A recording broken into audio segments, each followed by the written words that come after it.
Okay, so one more time. Here's our goals for the day. These are the 4 things that we want to discuss. Feel free to write in your phone directly as we talk about them in that reflection. Today we want to talk about what makes something alive. Okay. We want to talk about what makes something considered to be a species, population, or community. That's just vocabulary terms. We want to talk about what makes something biotic or abiotic. And then when we're done, we want to talk about some interactions between species, and there's 3 listed there. Fair enough? So, why don't we go? So we're going to begin our year with the unit on biological diversity and genetics. Okay, that's our main goal. And for the future, some of you may eventually want to take biology when you get into grade 11 and grade 12. Biology is really all about the root of the word bio. And we're going to discuss this root word bio a little bit later in our lesson here because it's really related to the word biotic. And that's one of those definitions I just mentioned. But biotic really stands for anything that is living, right? If things are living, it involves that Latin root of bio, and so we want to talk about living organisms, anything on the world that's living, right? And there's so many different branches available for you to look at in biology, and so I've got a few listed here, like anatomy, study of, like, say, the human body; botany, the study of plants; genetics; zoology, the study of animals; ecology, the study of how that fits in with the environment, right? And at the end of the day, it has to do with this word here, things that are alive. Right? So that's where we're going to begin. We're going to begin with things that are alive. Right? And I really like this list right here because these are some of the things that biologists try to do over time. They want to talk about structure. So that means, like, well, what physical items do living things have on them? You guys are living. You all have fingers and elbows and toes. Now, there are differences, right? For example, some of you have brown hair, some of you have blue eyes, male versus female, right? Tall versus short, right? But we want to talk about the structure. And then along with the structure, the function. What's the point of your eyes? What's the point of your toes? What's the point of your appendix, really? Right? We want to talk about how living things have to grow over time. This is a really deep question right here. Where did they come from? Origin.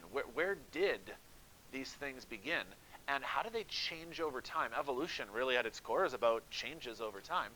And then finally, the distribution. Where do these things exist on Earth? Humans exist in certain locations, but there's some places that humans, we don't really live, like, say, the North Pole. There's not a lot of humans that like to live there, or underwater, because we don't have the ability to breathe underwater, right? Not without mechanical apparatus, right? So where on the Earth is the distribution of things? You don't find moose at the equator in the same way that you don't find birds of paradise, tropical birds, like at the top of mountains, right? So it's really maybe about this word right here. It's all about interactions. How do living things all fit together in the grand, you guys watch The Lion King? The circle of life. Not gonna sing with me? Okay, so here's our key question. Here's our first concept of the day. Well, then what makes something alive? If biology is about things that are alive, what makes it alive? And scientists have come up with 5 criteria that more or less everything that we consider as living, they all have this in common. Okay? And so it's pretty much a checklist. You're more than welcome to just write this right into the Moodle app when I ask you that first question. What are the requirements for something being alive? Here they are. Number 1, it needs to be comprised of cells. We recognize that everything that's alive has a cell, at least one cell, usually many cells. The human body has so many cells in it that replicate over time that apparently, I'm still not 100% sure whether this is like a myth or not as to what the year is, but I've heard that the human body replicates itself every 7 years. Like, I can scratch some skin cells off my body. No worries. My body will make new ones. And if I donate blood, because that's a good thing to do, don't worry, my body will make new blood. And so, like, you're made of these cells, and they're gonna grow, which I'm gonna hop to number 3 then, is that for you to be alive, you need to grow in some capacity. You either need to grow in size, or you need to reproduce different cells. So like I said, if I lose my blood cells, well, then my body needs to make new blood. A tree needs to be able to grow in terms of length, or maybe it needs to make blossoms and flowers and leaves, right? This is another keyword. Anything that's alive requires energy. Okay, like, you can't just grow and show up and do stuff for nothing, right? You need some sort of energy to power you. What's your source of energy? Food, that's one. There's actually another really important one too.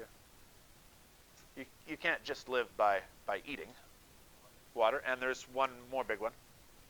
Yeah, you need oxygen as well. You need to breathe. Yeah, those are some of the main sources of intake that as humans we require, right? We need to eat food. You maybe have heard the rule before. You can usually live for, what is it? It's the rule of threes, I think, right? So it's usually 3 minutes or so without oxygen, 3 days without water, and is it 3 weeks without food? Can't remember what it was with food. It might be less than that for food, right? But those are the three main things you need, right, as a human, in order to get your energy from. Here's another really big thing, though. You also need to have the ability to reproduce. We are starting with that unit, yeah. We need to talk about basically where you came from and where, yeah, you know where I'm going with this? Okay. We got to talk about reproduction and the fact that species need to have a way to procreate.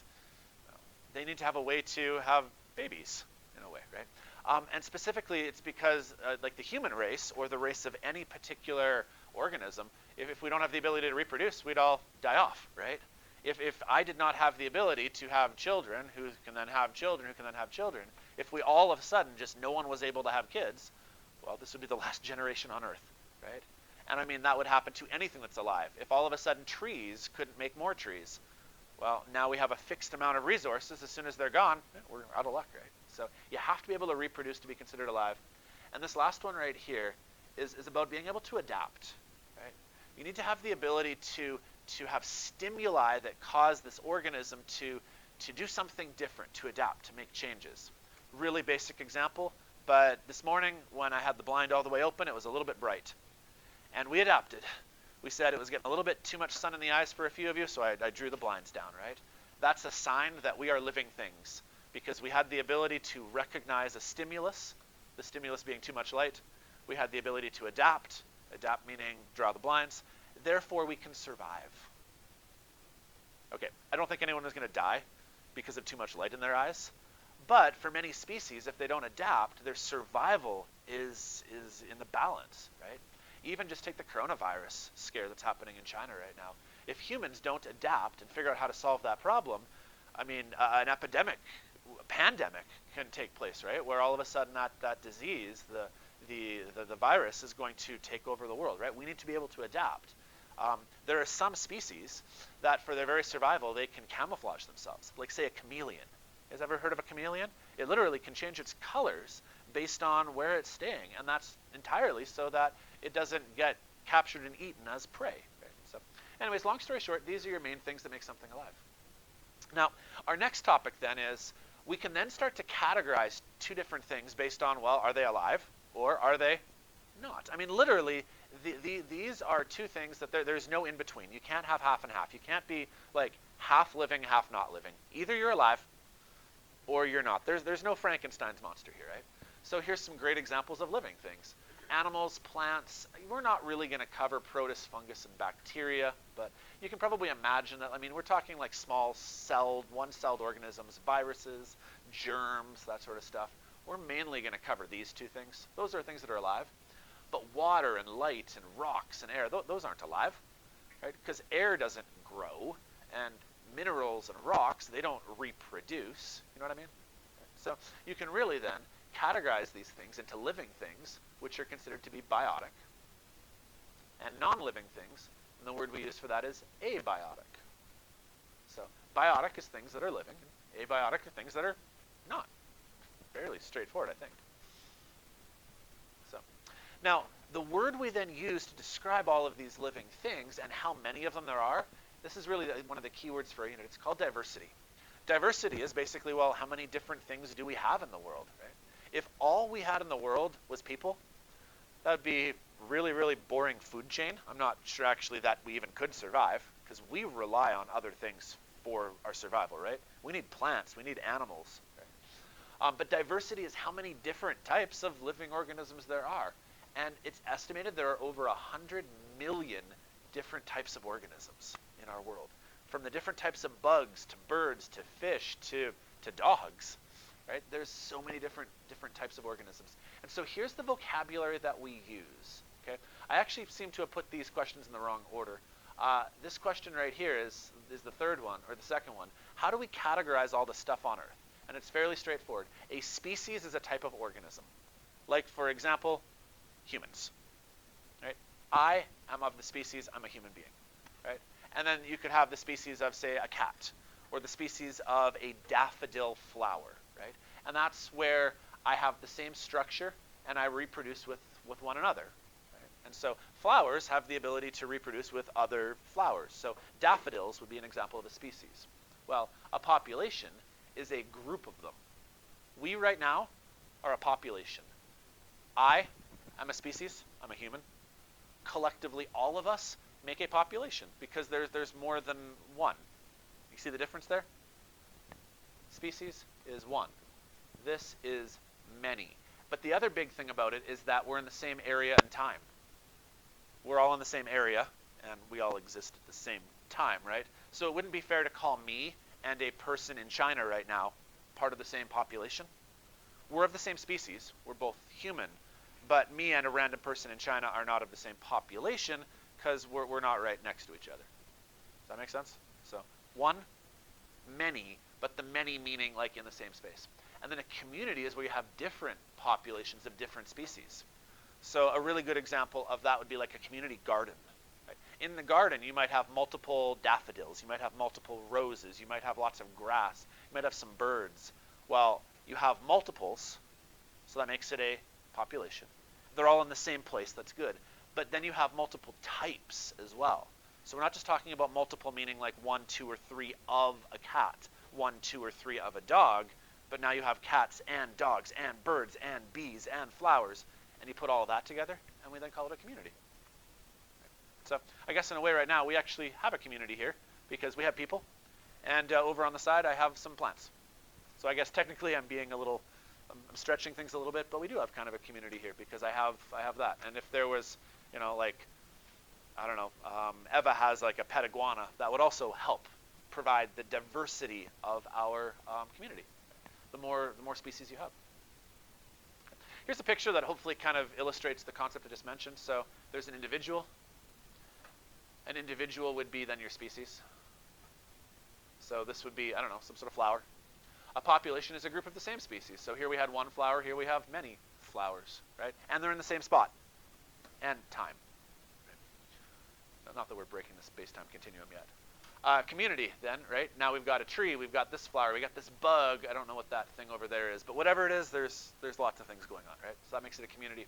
Here's a new word then that I haven't discussed, but if you were to upgrade that one step higher, you'd call it an ecosystem.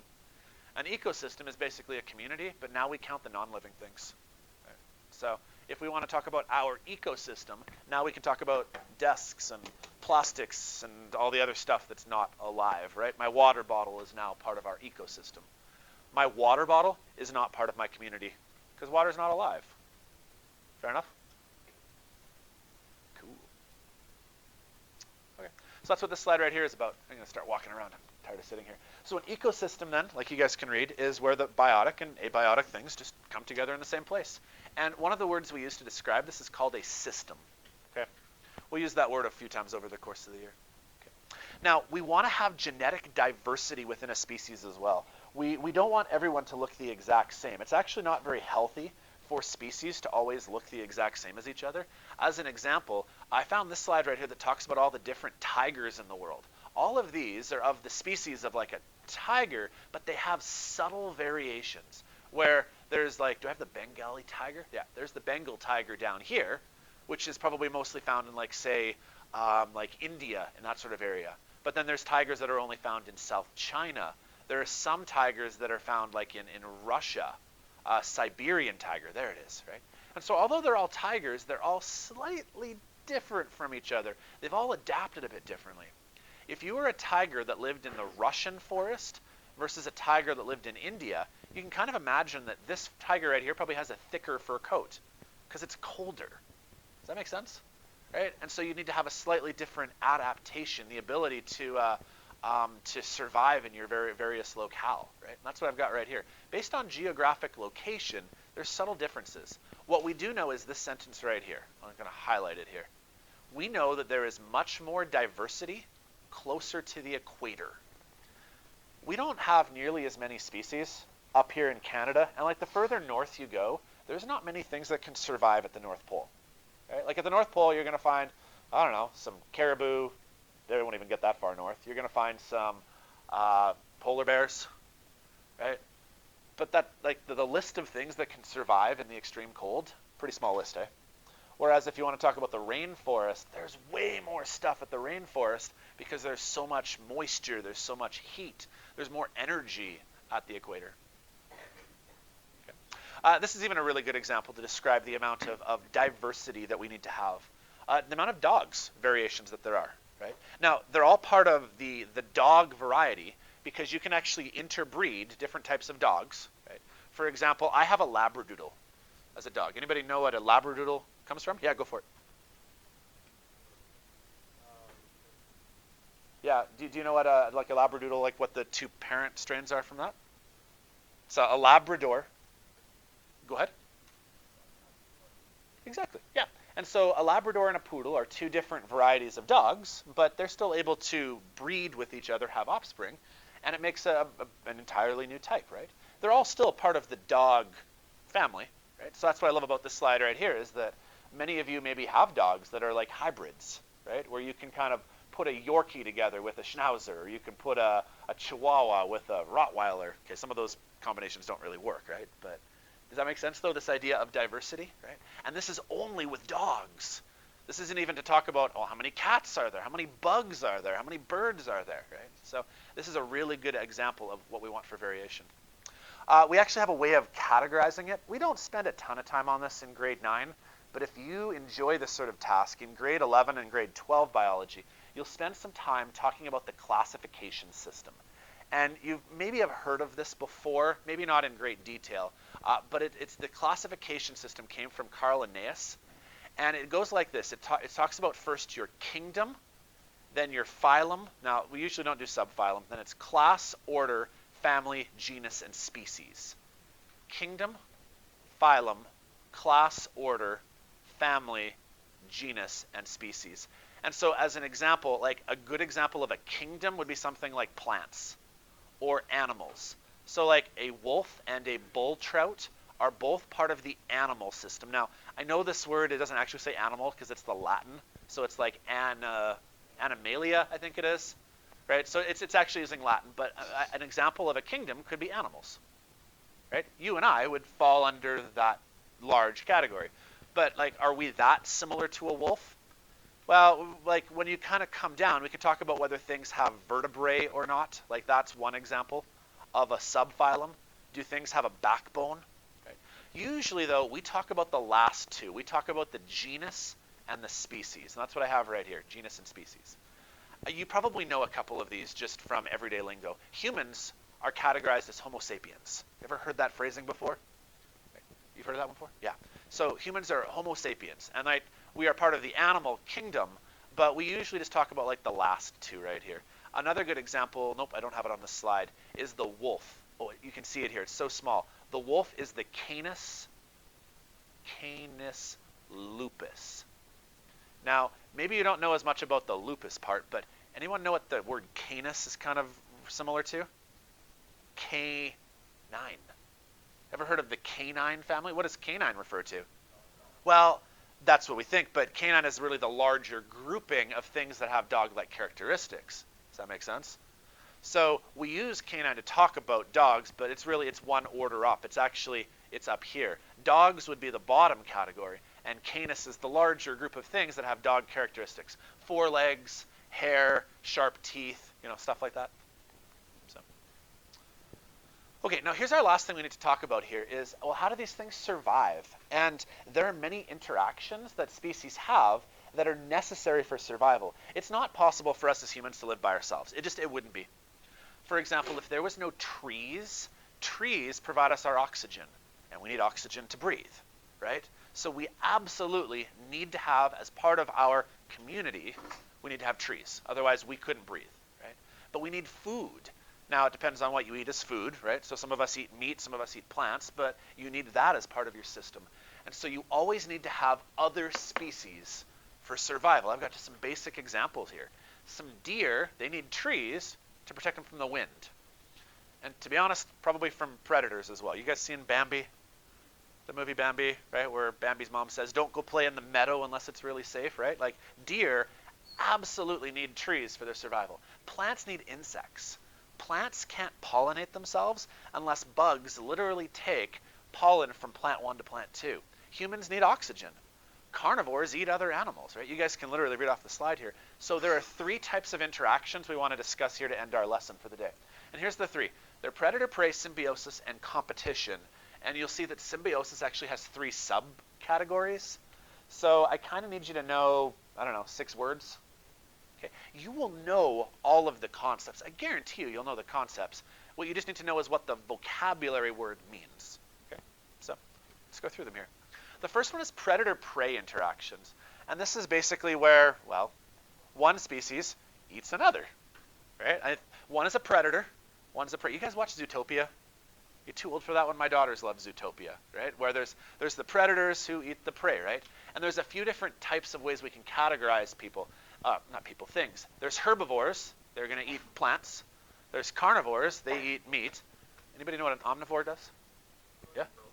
Yeah, they both, right? Yeah. I'm an omnivore, selectively. I like eating meat, but I have to eat a salad once in a while, right? There's some people who only choose to eat plants, right? So predators eat prey, and you probably have heard of the food chain before. We're not really planning on talking about that in big concept here, but the food chain, well, like, you know, the sun causes plants to grow. Fish grow there. The minnow eats the shrimp. The perch eats the minnow. The pike eats the perch, and the osprey eats the pike. And then somewhere in there, the human eats something else goes on, right? So those are predator-prey interactions where someone eats something else. Okay. Then there's the interactions that we call, hang on, where did I go here? Okay. Then there's the symbiosis relationship. Sorry, I didn't put a slide on there. Predator-prey, it's pretty straightforward, right? One eats another.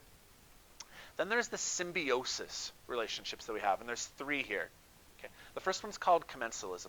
It's where 2 species, they interact with each other, and we're not talking about one eating the other one. I just want you to see the pictures better. But the relationship between the 2 of them is such that one species has a huge advantage, and the other species goes, meh, I'm cool. As an example, can you guys see, that's why I had to turn the lights off, can you guys see the spider web inside of this antelope's horns right there? Does it hurt the antelope to have the web there? Not really. But it provides a great place for some sort of bug to live. That's commensalism, where one organism benefits, but the other one's kind of like, I'm cool with it, whatever. Here's a good example of another one. This bison or buffalo or whatever it is right here has this bird live on its head. And so it gives the bird the ability to transport without having to fly, and it can walk around, and it can get from point A to point B. It's protected, it's above ground. And the bison kind of goes, cool, you can live on my head, I don't really care. This is another interesting one here. This is a shark, and these are a certain type of fish that for whatever reason the shark does not attack. And they kind of just blend in next to it. And so they get like the protection of like their big brother shark who's like there to keep them safe because ain't no one coming near the shark, right? And these guys just kind of get to hang out there. So these I think they're zebra fish, I think is what they're called. I could be wrong on that. But they've got these stripes to them. Yeah, they just get the benefit of hanging out by the shark. That's commensalism.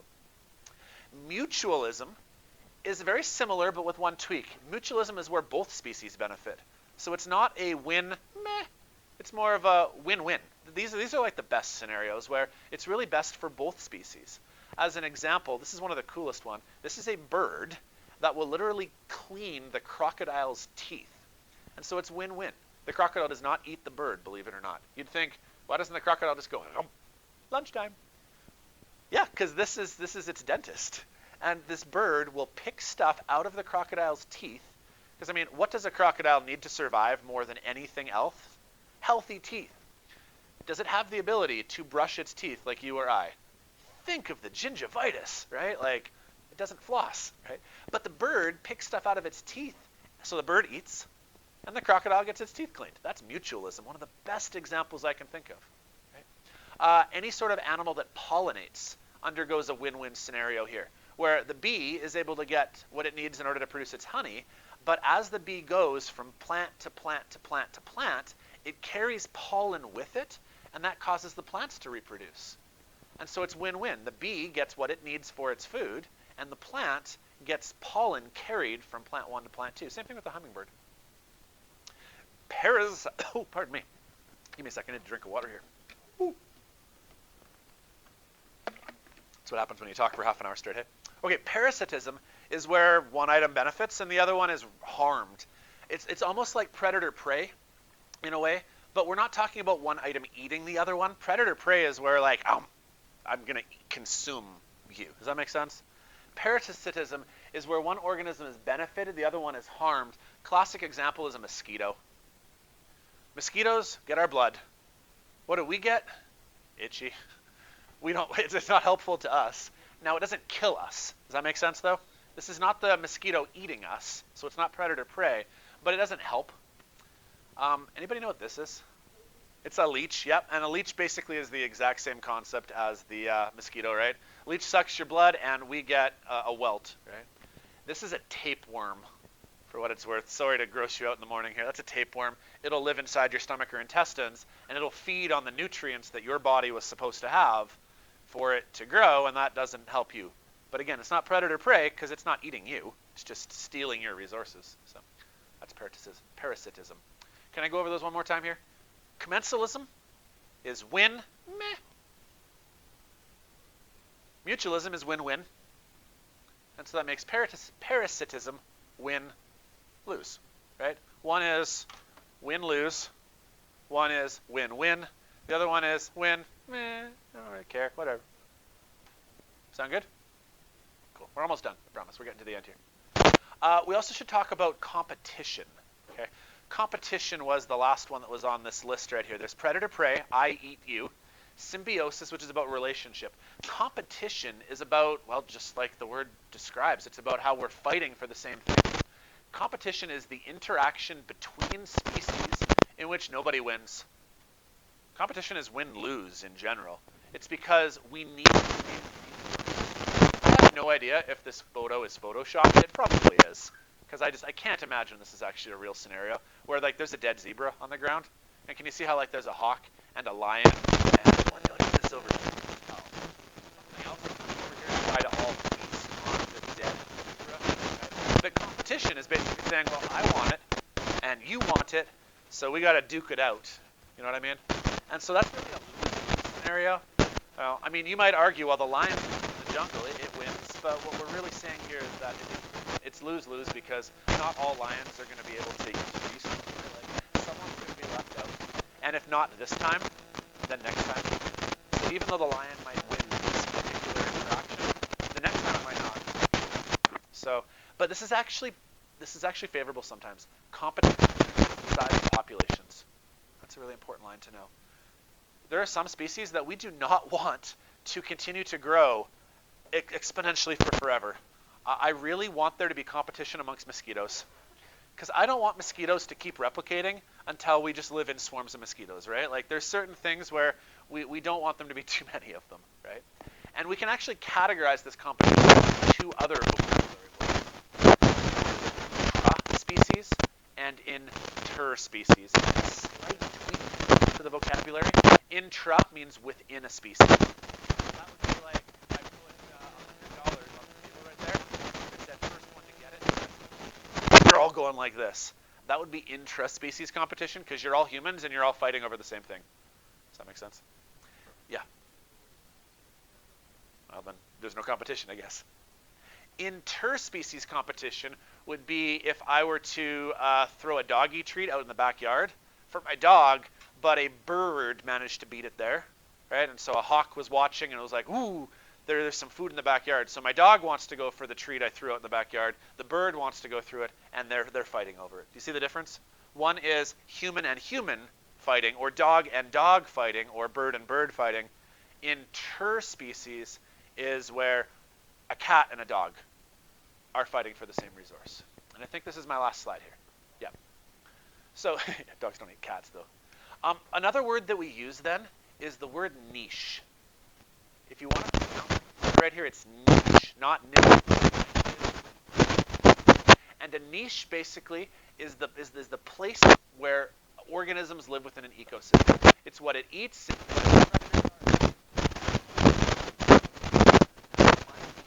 Is that I eat, I don't know, hamburgers and steak and salads once in a while.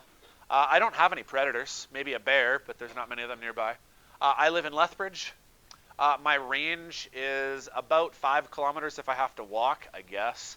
A couple 100 kilometers if I can drive. Right? That's my niche. It describes what I can do. But sometimes the competition is okay still. The word resource partitioning is where different parts get used by different species. And an example of this would be this tree right here.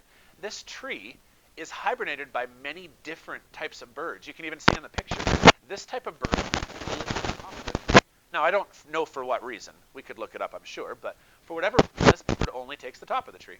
And this bird right here only takes the middle part of the tree. And this bird right here only takes the bottom part of the tree.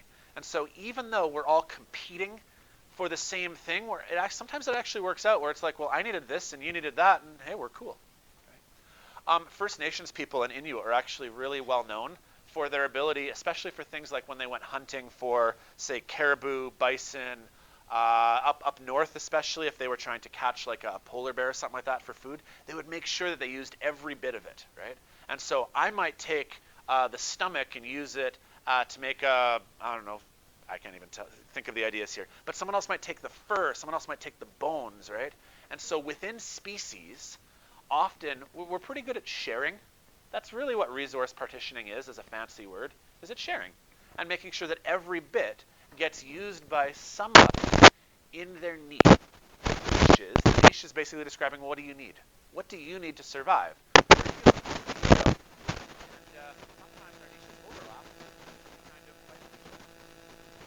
Last example.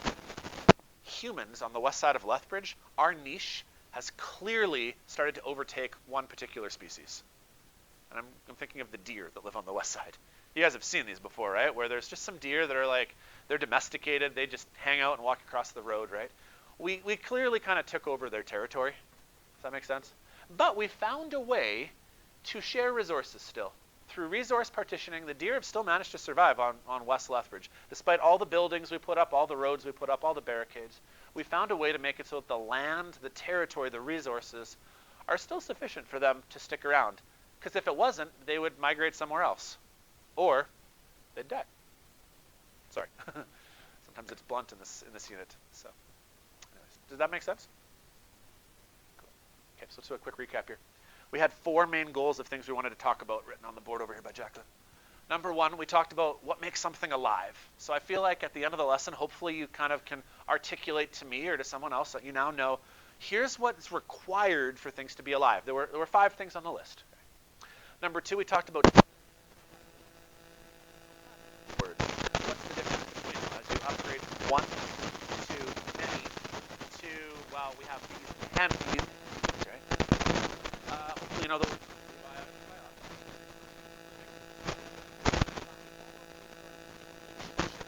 We have words we use to describe them. We have win, lose, win, meh. We have I eat you, and we have, ooh, I want that, give me that. Competition. That's basically the terminology that we've assigned to different interactions that living things have. So here is your to-do list. Some of this you can work on right now. Some of this you can work on tomorrow at the beginning of class. When tomorrow at the beginning of class I need to go around and do attendance, this is going to be part of your to-do list, but I got 3 things for you to do. The first one, well, let's do the second one, is to do this reflection. So some of you have been doing this as I've been teaching, right? Write down what you know in these thought bubble spots right here for what did you learn about these topics. Okay. Here's another thing for you to work on. If you were to go back to the genetics unit and click on the, come here, let's go computer. If you were to click on the lesson for diversity, topic 1, this is interactive. There's the link to the notes, which you may or may not have needed. Here's the video that I recorded last year. I'm going to replace it with the new video I just made with the microphone right here, as long as it works. But if you click down at the bottom here, there's a spot for practice questions. It's very basic. 5 multiple choice questions just to make sure that you get it. So I'm going to do 2 of them with you, and then I'm going to ask you to try to do the rest on your own. And I'm not recording marks, people. So there is no downside to you making a mistake. And if you do make a mistake, I really want to challenge you, do it again until you get it right. Be like an artist or an athlete. If you make a mistake, do it again. There's no penalty. So let's try the first one. Say you have a herd of cattle grazing in a field. What are we talking about? A species, an ecosystem, a population, or a community? Well, it's a herd of cattle. So I think that's a population then, right? So click submit, and it'll say correct. A population is when multiple organisms in the same species are sharing resources, like the field to graze. Easy peasy, right? What is a symbiotic relationship? A symbiotic relationship where one species benefits and the other species is harmed. What do you call that one?